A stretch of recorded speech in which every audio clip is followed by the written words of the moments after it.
तर ती स्वागत समितीचं नियोजन करतानाच आम्ही ते बिगर राजकीय व्यासपीठ असावं हे निक्षून बघितलेलं आहे पहिल्या वर्षापासून. आमच्या स्वागत समितीमध्ये असणारी जी मंडळी आहेत ना, ही सामान्य मंडळी आहेत.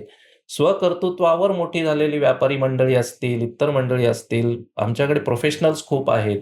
अशी सगळी जी मंडळी आहे, स्वकर्तृत्वावर मोठी होऊन आलेल्या मंडळींना आम्ही हे व्यासपीठ दिलंय आणि बिगर राजकीय असल्यामुळे आता जेव्हा ही संख्येच्या दृष्टिकोनाने सगळे रेकॉर्ड ब्रेक करत पुढे चाललेलं आहे, तर थोडं नाही म्हटलं तरी काही गोष्टींचे चॅलेंजेस तिथे येतात. ते चॅलेंजेस कसे असतात? तर आत्ता जसं डॉक्टरांनी सांगितलं, की कल्याण पूर्वेला आम्ही खरंच म्हणजे मिनी भारत म्हणतो. कारण कल्याण पूर्वेमध्ये आपल्या देशातल्या प्रत्येक राज्यातून प्रत्येक समाजाचं प्रतिनिधित्व करणारी मंडळी इथे राहतात आणि त्या मंडळींची ह्या प्रभू श्रीरामांकडे बघण्याचा दृष्टिकोन सगळ्यांचा समान आहे. भाव सगळ्यांचा समान आहे.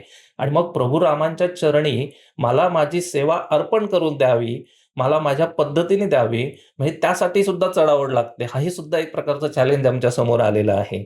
आणि त्यात खरा आनंद आहे. प्रत्येक समाजाला आम्हाला प्रत्येक वेळेस वेगवेगळ्या प्रकारे बरोबर घेऊन पुढे जावं लागतं. त्यांना समजून सांगावं लागतं. पण हे प्रत्येकजण काय करतंय, तर मला माझ्या समाजाला काय चांगलं देता येऊ शकेल याच्यासाठी लागलेली ही चढाओढ आहे. म्हणजे हे जर तुम्ही बघितलं तर असं समाजात इतर ठिकाणी होत नाही, की मला माझं काय म्हणता येईल त्याला, की समयदान द्यायचं आहे, मला माझी कृतीभक्ती द्यायची आहे, कर्मभक्ती करून द्यायचं आहे. प्रभू श्रीरामांकडे जाताना मी जो काही 1-1.5 महिना काम करणार आहे, त्याच्यासाठी लागणारी चढाओढ ही सगळ्यात मोठी चॅलेंज आमच्यासमोर आहे.